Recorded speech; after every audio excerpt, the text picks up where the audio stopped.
Welcome. In this video, I'll show you how to connect DSers to Shopify. If you want to try Shopify, you can use the link in the description or pinned comment to get a free trial plus 3 months for only $1 per month. It's a great way to follow this tutorial and test Shopify without paying full price right away. Just click the link below and create your store from there. All right, so first up, go ahead over to the left panel, click on Apps. Now click on All Recommended Apps. Scroll all the way down, click on Shopify App Store. And then just wait for it to load. Once it loads, just go ahead and type down right here, DSers. Okay? Hit on enter.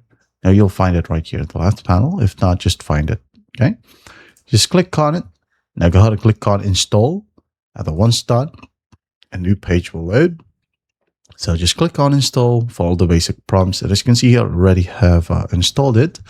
Now, once you're on this page, you'll have to create an account. So click on it. If you do have an account, just click on login right here at the very bottom. So I'm just going to select basic right here or the free version. And once done, it will say synchronization successful. And then just close this one. If you want to try the 14-day trial, just click on I'm in.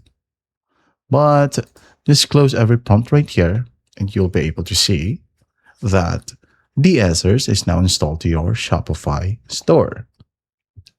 Okay, so all you got to do in here is just import the list of your products, check your products, go to settings, browse through the settings right here. For example, the billing, application management, product settings, pricing and currency, and so on and so forth. And that's how easy it is to connect DSers to Shopify. I hope this video helps and I'll see you in the next one.